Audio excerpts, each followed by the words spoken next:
It's not doing you any favors to go bankrupt and to Right. undercut everybody in your market. Just don't be that guy. The same reason we put ceramic granules on shingles to fight off the UV rays, they put, slag, which is little stones, on the hot asphalt roof to protect the asphalt from the sun. If I can't see every piece of wood that's underneath the roof that I'm proposing to go on top of, then I can't, in good faith, warranty that job. Hey, how's it going? It's Tim Brown, and this is the Hook Better Leads podcast. And today I have Kevin O'Donnell of O'Donnell Roofing on today. How are you doing, sir?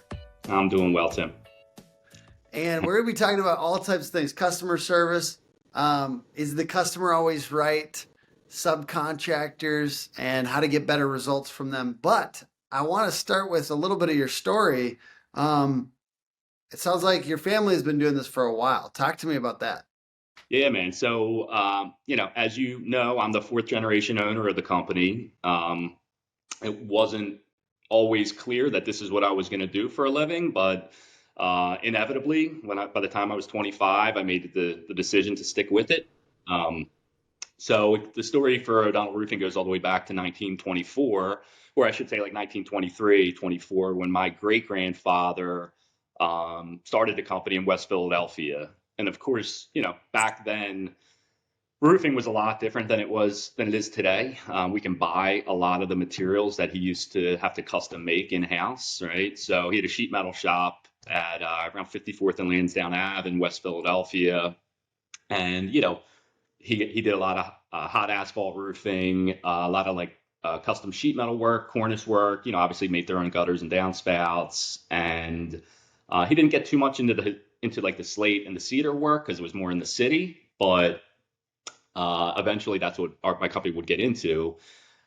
So we still have his ledgers from the 20s, which is really cool because it outlines all of his clients, and they're all at city addresses: 54th and Lansdowne, 54th and Market, and like you can see it all. You can see what the client purchased, the service they purchased, a repair or a new roof, and the pricing is hysterical because it's But I gotta hear, what was a roof back then? so some of the roofs, I can get it for you, but some of the roofs were like $10, $12. Oh Like my so that would be God. like a coating. There would be like a new roof coating was like 200 What year was bucks. this? This is 1924. So it 1920. depends on what they were doing. How much $12 was? Like, how much was a So dollar? that's for like a just like a top coat of hot asphalt and like downspouts of repairs. A lot of the repairs in there were like $1, $2, $3. Like a new roof was like a couple $100. So So, yeah, it's pretty so cool. it's saying here that a dollar in 1924 was worth 17.59. So man, so even though with inflation, it doesn't even make sense. Yeah. That So is like the roofs. So a new roof as we know it today was about 200 bucks. that So is and so then fun. so like downspout repairs, they're like 50 cents, $1, $3.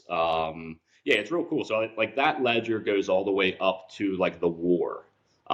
So right when World War II started is kind of where the ledger stopped. So and then by the time my grandfather took over around 1950, that's when the books picked up again. So we're missing a section in our history right around World War II, and didn't really register to me as to why we're missing it until I took a step back and realized it's because of the war.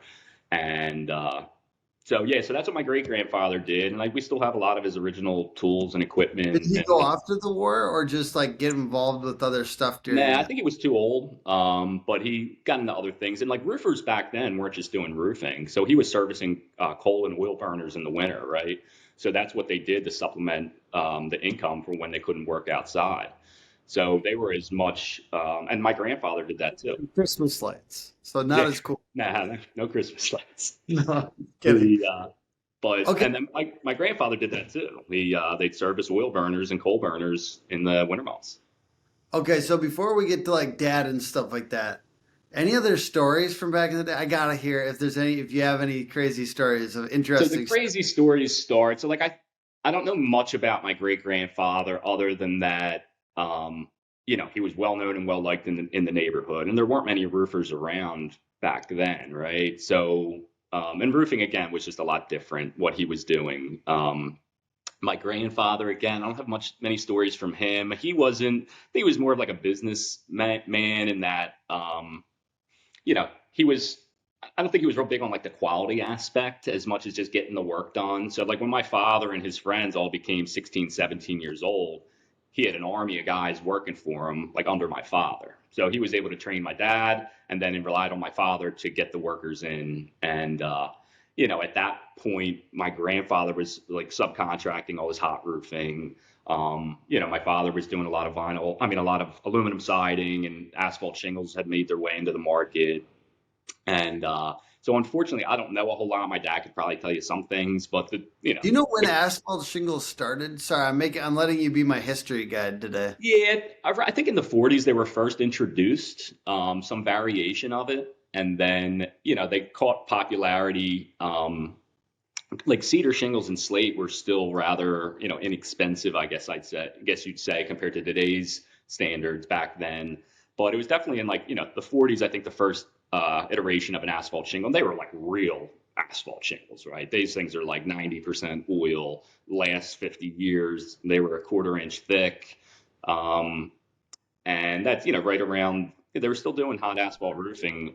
Oh my God. Yeah, so some of them, and we still tear them off today. They're almost, they're real thick, real heavy.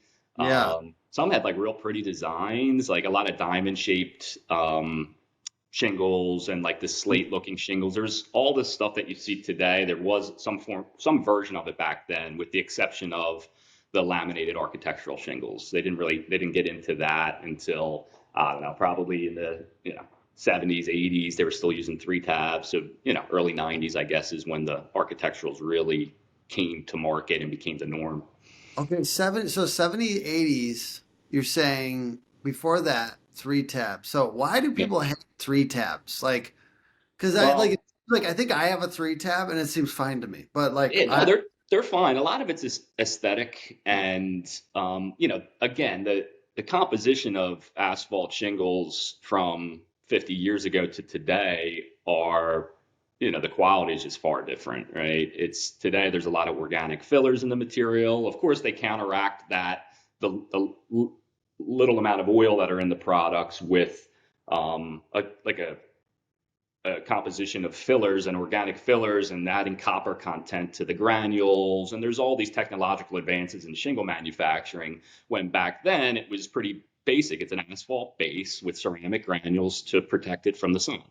And, as the price of oil went up through the years, they started removing it from the composition of these shingles. And, that's why you see a lot of moss and algae growth and all sorts of things on these roofs that weren't really like happening as much, back 30, 40 years ago. Like we still see it to today when we're tearing off multiple layers of roof, right? We get to learn about the history of the building just by, I've done jobs where I've torn off 5, 6, 7 layers of roofing, like steep roofing, not like flat roofs where it's more or less normal in the city to have that. But you'll tear off a architectural shingle with a three tab below it, with a three tab below it, with an original asphalt shingle from the 50s below that, with the original cedar roof below that, right? huh.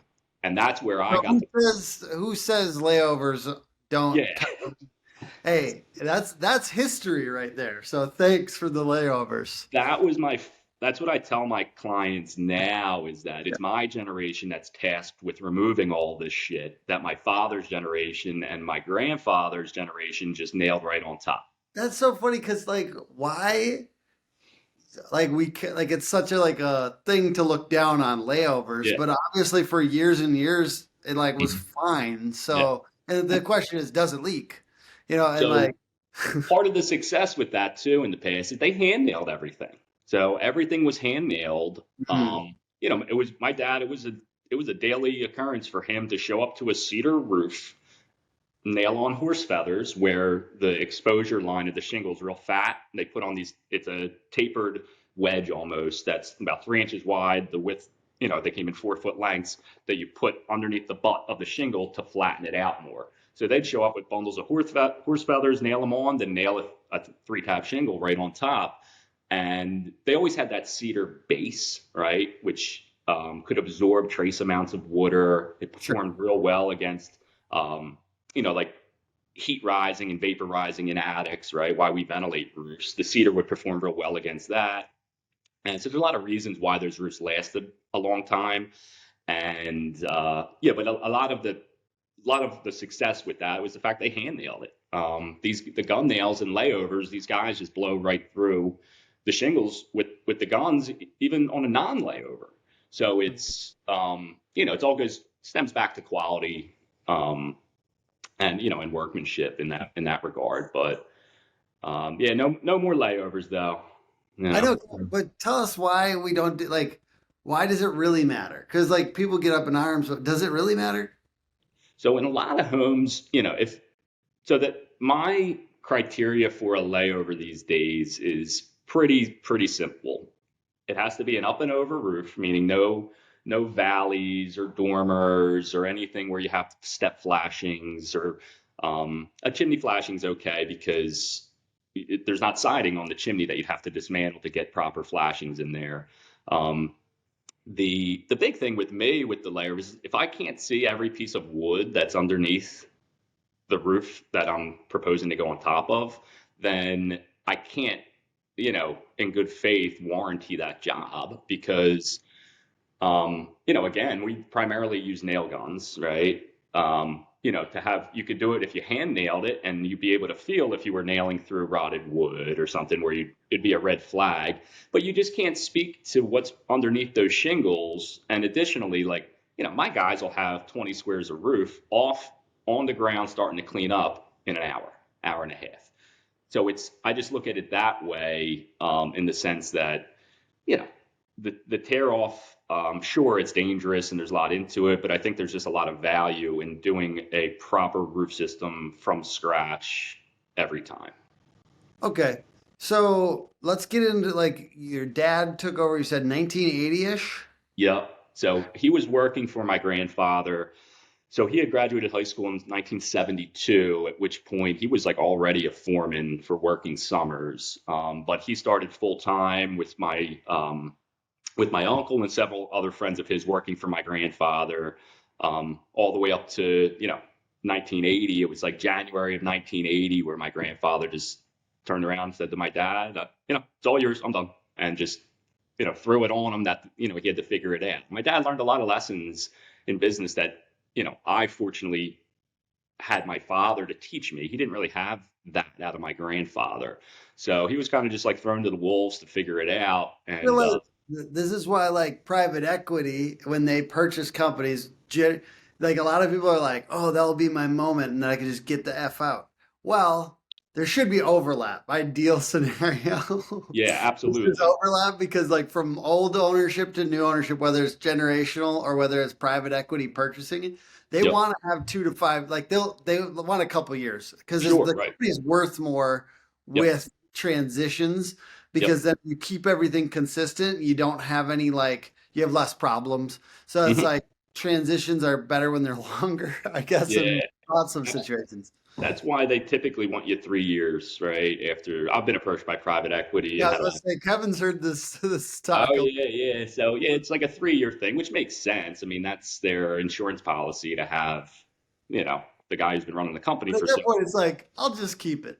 yeah. Thanks. Yeah, I Yeah, feel like, that's where I was at. The whole private equity thing, that's a whole nother yeah. hour conversation there. But yeah, so when my father got involved in the early '80s, he got into doing some. He was doing a lot of hot roofing. That was his thing. That's what I grew up smelling. Right when I would wake as long as I can remember when I was a kid, going outside of my house or even in my kitchen as a kid, I smelled hot asphalt growing up. That was them warming up the kettle, and they were crazy back then, right? So they fire up the kettle at my house, right, where he had two trucks, just always a small shop. They fire it up there and drive it down the road, warming up, like heating up by the time they get to the job. It's like it's so dangerous. It's crazy. And that was just the norm. And I don't know, I didn't think anything of it. It was normal to me. But at a point, so he did a lot of hot roofing in the '80s, and he obviously did shingle roofing, a lot of aluminum siding. Were they, sorry, is this the where they're brooming or like they're kind Yeah, of like it's like a hot mount. mopping on, Yeah, yeah. mopping, and then, So in where we live, Philadelphia, it's a lot of row homes in Philadelphia, right? So that's where my grandfather and great grandfather did a lot of work. And then, when my grandfather took over, he moved to Upper Darby, which is a suburb of Philly, where there are also a lot of row homes. And so that's what they did. When my father took over in 1980, he moved to Havertown, which is a little even further from the city, but we're right there. We're 5 minutes from Philly, from the closest point in West Philly. So there's a lot of row homes, right? They all have flat roofs on them, and hot asphalt roofs are like some of the best roofs ever. They're like impact resistant to a sense when the sun gets on them, especially like an old pitch roof. Like it's a self healing roof. Once it warms up, the hot asphalt essentially like remelts, and then it can close in any voids. And there's all different levels to hot asphalt roofing. A 3-ply roof, a 4-ply roof.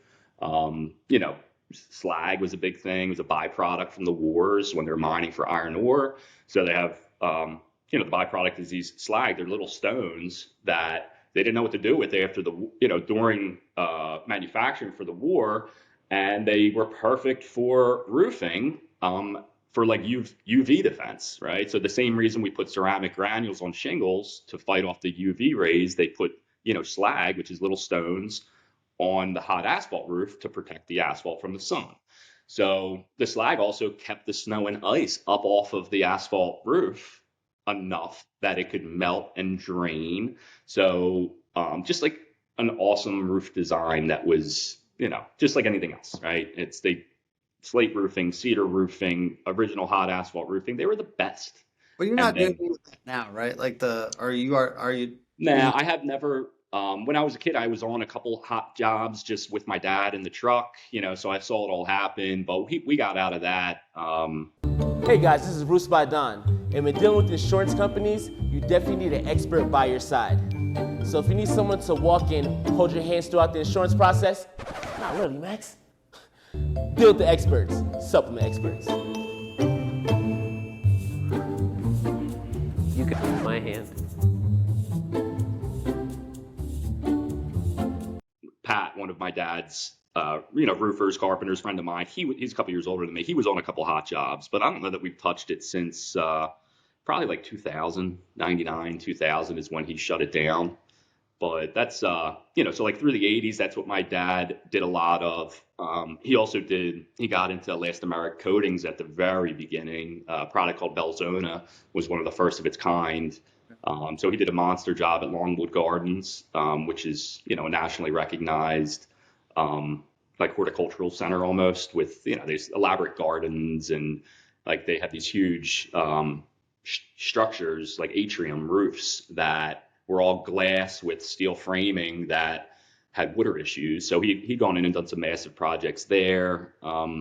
What's your sorry, when did you take over the business, and what did you said, or like what year was that? So I came back in the business in 2010. And so, by the way, you'd worked for it previously. You said maybe I'm not a roofer. You went Yeah. in. So again, like summers when I was, well, real quick circle back, where my father ended up getting into was historic restoration. So he started doing a lot of slate and cedar and more elaborate type roofing projects, largely service, but also some real big projects. And that was what I did when I worked for him. Okay. So, so when I was 12, 13, 14, 15 summers, I worked for him, cleaning up trash on the jobs. Obviously always thought it was real cool to be up on the roof working. Was too young to do so. And then when I was 15, I got my hands dirty a little bit more on jobs, again, just summers. And then, it was 18, 19, I worked for him. And then I moved to Vermont for a few years, mainly to just snowboard and ski and hang out. I went to community college up there, actually. And, I always had I was always good at working with my hands, but I didn't know what I wanted to do at that point. And, my mom did not think for a second that I was going to come home and work for my dad. But so 2010, I made a decision to start working for him again. I moved back home. Immediately, I was already pretty much a mechanic, having watched them. I used to stand on ladders while my uncle worked all day long for summers. And I would just stand there and watch, go get him the red snips, go get him this, go get him that, and just learning. And in 2010 is when I started getting on the job, and, I was a foreman by the end of that year. And then like 2012, 13 is when I got it more into sales and started to develop the business more. So like currently we do as much revenue in a week as my father did in a year, right? So, and it was, yeah. Oh, So, brother, that's incredible. And you yeah. guys have grown like headcount by a lot, right? The last. Yeah. So my dad, he had like 8 to 10 employees through the 80s and 90s, and at the end of the 90s, early 2000s, he scaled back to just like 2 or 3 guys, like his key foreman guys.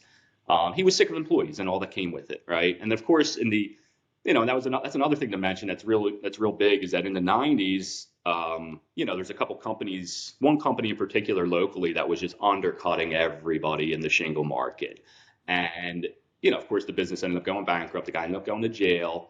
But my father would have jobs sold and show up to drop off the permit, and someone's there doing the roof, and they didn't tell him. And they finally get to hold him. They said, Larry, so-and-so roofing, they were $1,000 less than you, Larry. I had to go with them. So my dad was like, screw this. I'm done. I'm going into the specialty world of historic restoration. So that's what he did. You guys watching this, don't be that guy. Don't be that. Like, it's not doing you any favors to go bankrupt and to undercut everybody in your market. Just don't be that guy. Go get your own business, and like slowly raise your price to make sure that you can actually offer customer service. Correct. So you can actually have a real business. It's not people. They don't realize just because they're getting money in their bank does not mean that they're actually making any money, right? So like just a reminder, don't. Absolutely.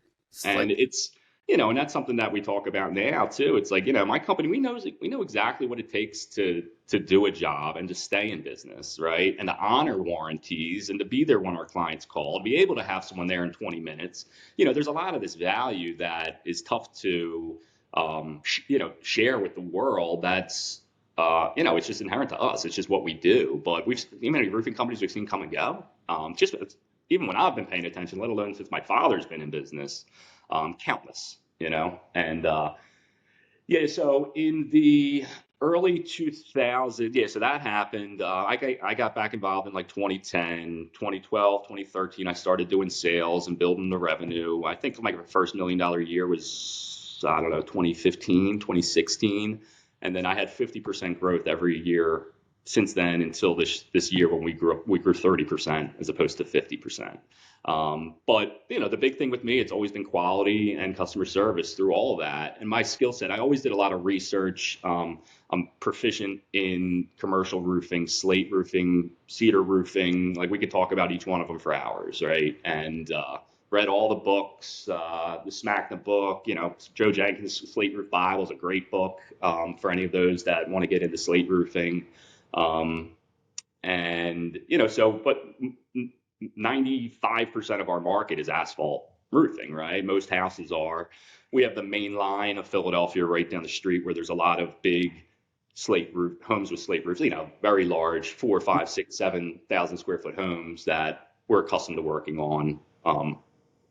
We did take some time on the history piece, which I think you really did a good job mixing the family history with the history of roofing, which I think, frankly, we covered in some, good. We've been in business through the whole duration of the industry, really. It's crazy. Yeah.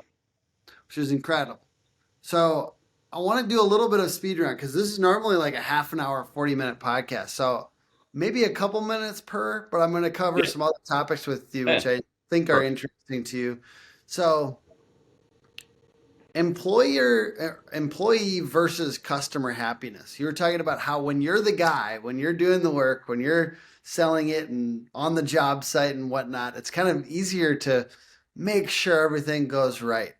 So over time, you mentioned sometimes the challenge is people are struggling to have that same level of customer service. So what have you been experiencing as far as those challenges? Because I think people can relate.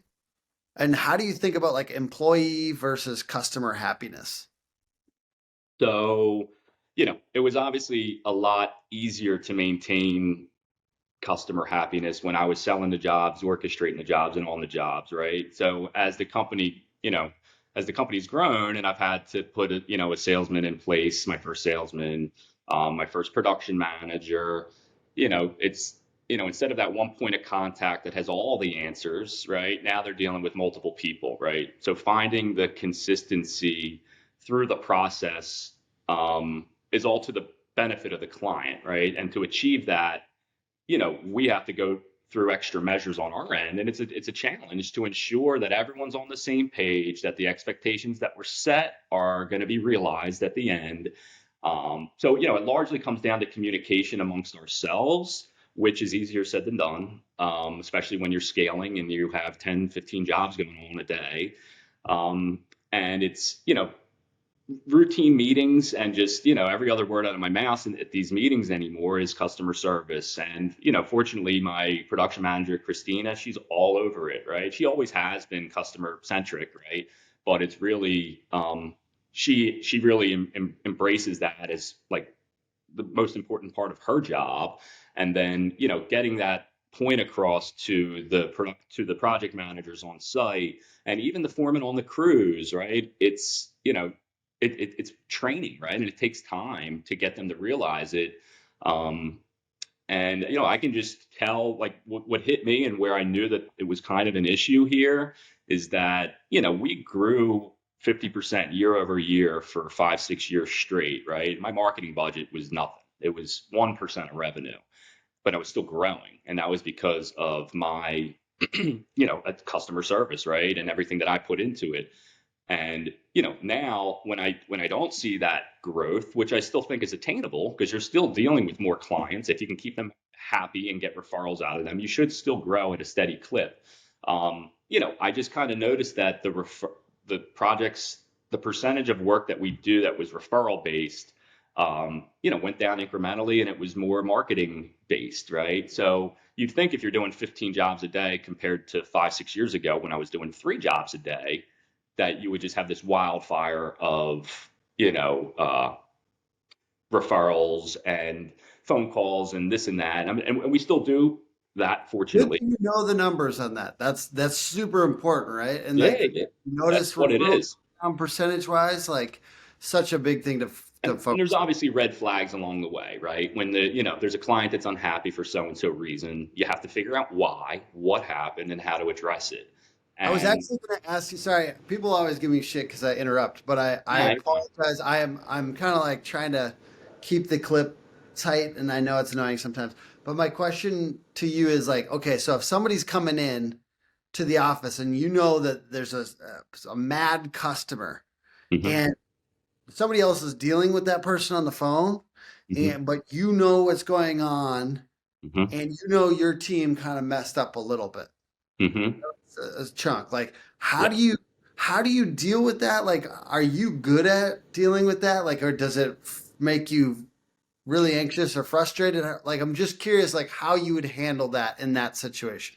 Yeah, so that's a really good question. So, I've never been hard on my staff, right? Because, you know, they're only as good as how good I am at training them to a degree. It may be tough to say, but I know there's never any malicious intent with what they do. If they forgot to do something, forgot to mention something, a lot of things come up where we have to replace all the plywood on the roof, and it wasn't explicitly warned to them on the front end, and it's thousands of dollars. So fortunately, knowing what it takes to run a business, right? A lot of what makes people happy in a lot of cases is financial benefit, right? Discounts and just working with people, because we're humans too, right? And that's like one thing that I've been telling my people is put yourself in their shoes, right?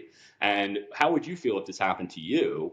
And what would your expectations be to make you happy? So just putting yourself in people's shoes is a big part of it. And I'm not in this to make people upset or happy. I'm in here to provide a service and to be the best at what we do. Um, but no one's perfect. We make mistakes and we learn from them and get better. And I know through the years, especially the last 3-4 years, my team has learned a lot. And is in like one specific incident that involved 2 people, all 12 of my management team, they learned a lesson from that. So it doesn't happen again. And as far as appeasing the customer and making them happy, it's easier said than done, right? For certain, everybody's different, right? So all we can do is do the best we can and stand by our work and, be fair and reasonable. And that's it. Is the customer always right? That's a good one. So if you ask some people, they'd say the customer's always wrong, like laughingly, right? But, you know, to a large extent, Salespeople say buyers are liars. yeah, right. Yeah, absolutely. Says the customer always right? Depends on what you're talking about, right? From a technical standpoint, no, they're not always right. They're hardly ever right. From a customer service standpoint, yeah, I think that they kind of are always right. I think that the theory of what they're talking about is right. Maybe the specifics are not, and that's tough to relate to. But it's, if someone says, well, I think you did a poor job of preparing me for this, they're right. But if they said, you did prepare me for this, but I didn't know it was going to be $6,000. They're kind of wrong because we did tell them that in some form, and they just didn't hear it because they've selective hearing. So it's Oh it's a yeah, touchy one. because if buyers are liars, there's a little bit of like, if I calmly and briefly stated that there may be decking that needs to be replaced, Hmm. project, and there's things that will come up potentially, and if once we tear off the shingles that Yep. may need to happen, but they'll tell you they didn't hear it potentially. Yep. And ultimately, as an owner, our instinct is to go, okay, Yeah. like give them whatever. Like I don't know. Sometimes I throw money at problems as a Sure. business owner. Like I'm like, okay, fix it with money. Yep. You know, like it's scary though. Is obviously your team probably doesn't feel they can enabled to do that. Yep.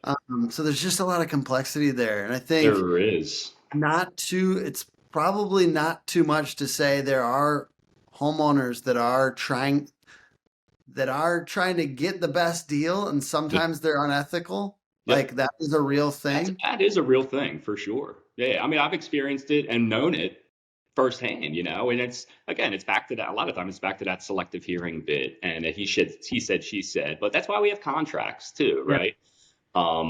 Right. And if you don't have it on your contract, maybe you could, right? Right. Like clarify that. And that's where I say, like, too, it's like, I may not be at fault for this, but I'm going to take responsibility for this. Yep. So I'm going to take responsibility for making sure that the next prospect hears it more than one way potentially, and that there's less likely to be a miscommunication, which I do take weird amounts of responsibility for miscommunications, even if it's stated but only briefly, right? Like that's the toughest part about stuff. Hard for being a good business owner, you know what I mean? Because there's a lot of guys that I just hear horror stories. I've been hearing them for years about guys, doing a roof, then the people selling the house, the new homeowners call because the roof leaked, and them saying, "Oh, the warranty's not transferable. You're out." Like that's some crazy stuff, right? And it's more common than you think, and it's again back to the experience of being in business and knowing what it takes. Like, yeah, occasionally you have to throw money at problems to make them go away, or you have to take responsibility for something that isn't. It's a gray area of whether you did wrong or they didn't hear, and but at the same time, your name and your brand is everything. Top rep. We're doing top rep then. It's great training. So you got to have that defined sales process. Check Toki specifically. I don't understand how people make it with a defined sales process as an established company, but just starting out, you definitely need to have that because they need to know, like, and trust you through the whole process in order to give you money. Somebody told me, they said, if I have a $6,000 problem, but I have $6,000, do I have a problem? Right.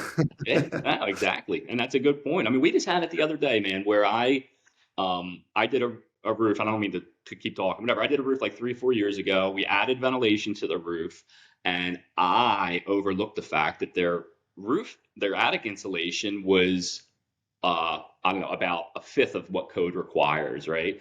And above their bathroom, there was very little insulation. So they call us back because there's mold on the underside of the plywood that we installed, right above the intake vent that we installed. And, I could have easily just said no, I'm not doing that. But what I did is I ate it. I replaced the man's roof and told him that this is the last time you need to get your insulation up to code. And I could have easily just, yeah, I mean, it cost me $5,000-$6,000, right? No one does that shit. And that's what I'm trying to, express, and that I'm afforded the ability to do that for my clients. Sure, And and that's a positive of scaling partly too, right? Because if you were a tiny company and yeah, you're right. that is a beautiful thing about scaling is that we don't have to worry so much about little Yep. like customer service money problems. Whereas somebody posted the other day on Facebook and it was like a long text diatribe from a customer. It's like, one, don't post that on your Facebook, bud. Like, but Yeah. like negative interaction with the customer. But anyways, and he was like trying to get sympathy from roofers. Roofers aren't going to give you that much. Well, some will refer you, but the point is like Roofers are rough. not marketing for other roofers. Okay, guys, like Yep. focus on your ideal customer when you're posting on Facebook and stuff too. But in this situation, it was just kind of like that probably wouldn't be a big deal if you were a little bigger, man. Like it is a beautiful thing as you scale. And then I'm not mad at small business. I've been a tiny business, one guy, whatever. Yep. But like as it goes on, there are beautiful things about being able to handle this stuff with a little Yep. bit of money because you've got it like that. You have customers. Yeah. You're not focused on one job.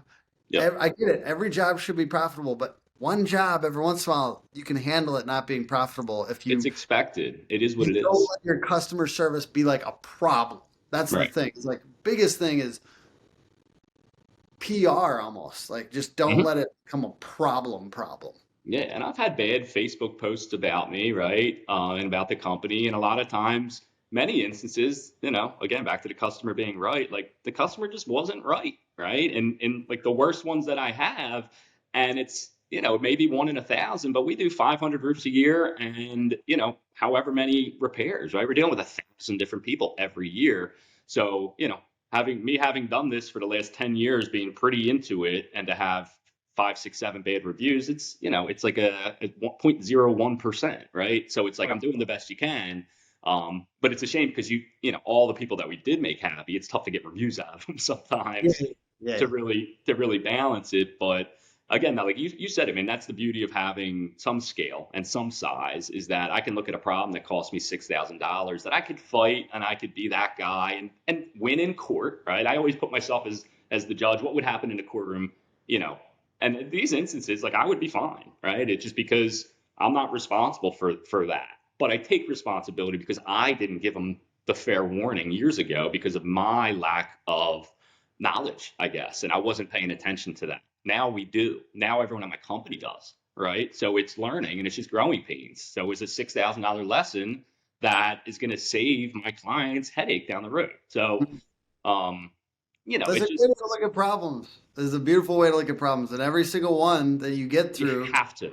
Yeah. you do learn. We do learn. And if it's painful, it's even more of a lesson, right? I'm going to Yeah. do a couple other real quick rapid fire. How do you get better results from subcontractors? I know this is something that you've had to work on as well. Yeah. So again, I talk about it with my team all the time, and the fact that, and I tell my clients all the time too, is that, all of my subcontractors, they work for me full time. They don't work for anyone else, right?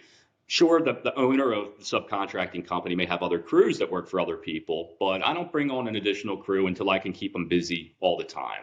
The reason I do that is for scheduling, ease of scheduling, and the main thing is quality control and consistency, right? Where I can tell my client, I'm going to have Fabio do this job, right? Fabio is a sub, a foreman, but he worked for me for 8 years every day. And I feel comfortable saying that to people. And I don't even tell clients that I use subcontractors, because with us, it's a formality in payment, right? As we scale, and that's where I'm at the point now where, the foreman of each of my crews, maybe there was 4 crews originally, 2 roofing, 2 siding, and I worked with them. I would be on the job with each crew for 2 hours a day, making sure that the counter flashings were done right, making sure the basics, the fundamentals were done right. And I worked with them and got them dialed in. And as we grew, I would split that 4-man crew into 2 2-man crews and fill in with a new trash guy or something. So I always grew from within. And now that I've committed to scaling and growing this company much bigger than I anyone would have ever thought. Quality and consistency is critical to what we sell and provide, right? So, it's training, right? It's like trust the processes. If you look at anything business oriented online, it's all about process, and a lot of it has to do with personnel and training.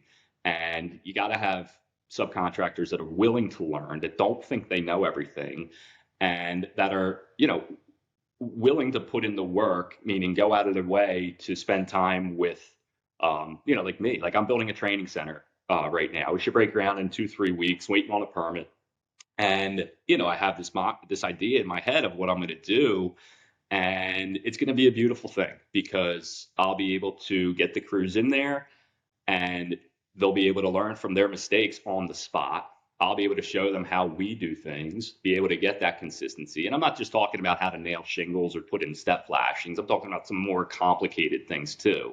And not just roofing, siding and trim and everything that goes with what we do, window installation, you name it, where, any new crews that work for me, they're going to have to go through a solid day of training with me personally. And also my operations manager, Matt, one of my new partners, he or I will be working with these new crews because I'm not just going to send a random crew to someone's house. Right? I need to be able to vouch for them and tell them that they've been trained and for it to be the truth.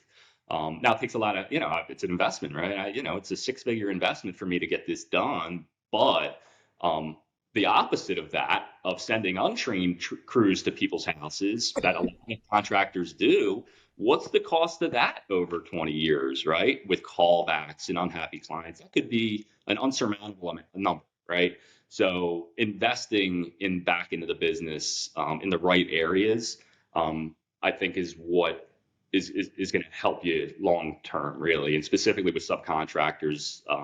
A lot of bad habits out there in the roofing industry. Guys putting 6 nails in the shingles blindly, over nailing, under nailing. Like the fundamentals are out the window in a lot of cases, right?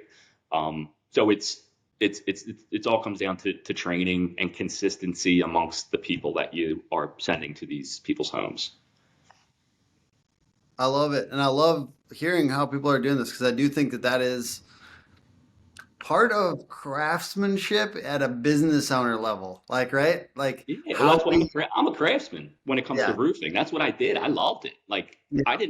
I loved being on a roof, man. Like I hand nailed cedar shakes on roofs with a smile ear to ear for years, and it was all good. And it's that knowledge is what makes my company so great too, right? It's not just asphalt shingles and vinyl siding. It's the carpentry aspect. Like our siding jobs are not like siding and capping. They're freaking architectural carpentry projects on the outside of these homes in a lot of occasions, right? Where the work we're doing now is going to be there in 50 years and Oh. it's going to be proper.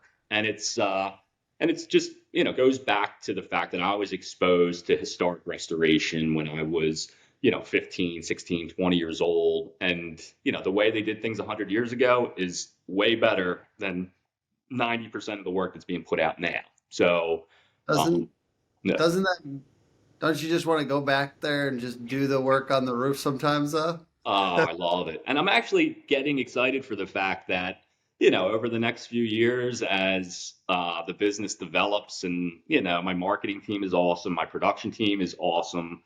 My sales team is awesome. At some point, like I'm afforded to actually go and train guys. And that's close enough for me to actually doing the work, right? Where I still get to get my hands dirty and show people, my skill set and teach them. And that's, I think that's something I've never done before to that extent. I always did it on site in certain circumstantial situations, but now just to have a comprehensive, teaching, location where I can, it's going to be fun. Oh, It's yeah. going to be a lot of fun. I just always find it funny how it's like you kind of work your way up to being out of the day to day, and then some people think that that's like paradise or something, and you're Nope. like, oh, it would be really nice to like just do the work Yeah. half the time because this stuff is complex and kind of obnoxious to be real. Like leadership and like dealing with people Yeah. is difficult. So, and I think most people can understand that, but it's like a kind of craftsmanship to be able Yes. to do that at some level, and I think if you were a real craftsman, which is it's really cool, then it's just try to apply those same principles, just what with the mechanisms of a business, right? Yep. Like I think that like, and if you're a great salesperson, it's like selling the vision and Yep. and selling good practice and Yeah. in your team, like I think that there's just a lot of transfer, but Hmm. I just want to say I really appreciate you coming on today and giving us, frankly, Kevin, we got a history lesson. Yeah, nah, man. Thank you for having me on. I love it. Roofing's what it's literally a passion of mine. I say it all the time, and it sounds weird, but I couldn't be any luckier to have, had the story to tell and the generational thing. It's pretty cool, right? And it's something that I wasn't really, 15 years ago, it wasn't really something that I was sure about. And then, fortunately, 2010, I made the decision, and I've zero regrets. It's awesome. I do think that the industry needs a little improvement, though. I think it's gone south in a lot of instances where people are missing the point, and craftsmanship is kind of going out the window. And it's all about money and private equity and who can do the most volume and who can be the lowest price. And um, it's tough, man. Roofing's not easy, and private equity tries to simplify it with some better than others, right? There's always the good people, but like they try to simplify it with scaling roofing, and I think there's a systematic way to do it, and I think a lot of guys are missing the mark, and they just want to sell and sub and sell and sub, and they're going to leave a path of disaster behind them in a lot of cases. So. Kevin, I just want to say this. Like, I think sometimes people in multi-generational businesses have a little bit of a complex. I'm going to say that sometimes it happens. You earned this shit. Yeah. You grew it fast. How big you've grown it is Yep. undeniable. You are a badass. And I also just want people to know, like, no matter what, growing a business, if you had like a little step up or whatever, like this shit's hard, dude. It This ain't is easy. super hard. Like, I swear to God. And like, I respect what you're doing. I also just wish I could tell multi-generational, like, or people that like you're still doing all the hard stuff, and you would have been able to do it anyways, by the way. Like, and I know you would. It's just happens to be the family trade. So this is where you're at. But like, I just wish I could tell people that because I can feel it from them sometimes. And I want to, Yeah. and not as much you, but I was chatting with somebody this last week as an HVAC service company or whatever. And I wish I could tell them because I could feel the complex on them. Like, dude, you're like past 10 million, like, Yeah. and you went from 1 or 2 or whatever. Like, literally, no one like that's hard as fuck. No matter who Right. you are, this is hard. This is super hard, and you did it, so much. So I just wish I could help people like get through that because it's like it's also cool. It's also cool. I wish my dad and my brother are in sound and lighting, and I do look over there every once in a while. Like, damn, it's cool that they're in a business together. All Yeah. that stuff. So, Yeah, I do get it sometimes that people think I was given what I have here, and I just kind of laugh because they just don't know. You know what I yeah, mean? They just have no clue. It's like yeah, I got a good name since 1924. My father's the best. He's still with us today. He is a godsend for the company to keep it going for 30 years before I got involved. But it's like you said, dude, it's very hard to grow a business and to maintain quality and keep your customers happy. And but that if that's your focus, it's attainable, and we're still going. I'm just getting started, really, dude. I mean, it's yeah. just the beginning. Let's keep it going, baby. Hey, And by buddy. the way, we get like just I mean, I know it's not usually like sales guys or people that don't run a business watching this. I think a lot of people watching this or listening are business owners, but it is just if you're not a business owner, it is ridiculously hard. And I don't know how to say that in any more of like a profound way. Yeah, It's just ridiculously hard. And yeah, respect to those of you who do, because running a business is so hard. And we respect you. We respect you, and we think it's amazing. Thank you, everyone, for watching and listening to this podcast. And thank you, Kevin, for being on. Where thank can you. people check you guys out? What was that? Sorry. Where can people check you guys out? Check us out at www.o'donnellroofingco.com, ODONNELL, roofingco.com. We're on Facebook, Instagram. Check out our website. We just opened a new location in Berwyn, Pennsylvania. One soon to come in Chadds Ford, Pennsylvania. So we're around. Check us out. We got a lot of cool stuff on our website. And, thanks, Tim, for having me. It's awesome. Absolutely. Thank you, everyone. See ya. Bye.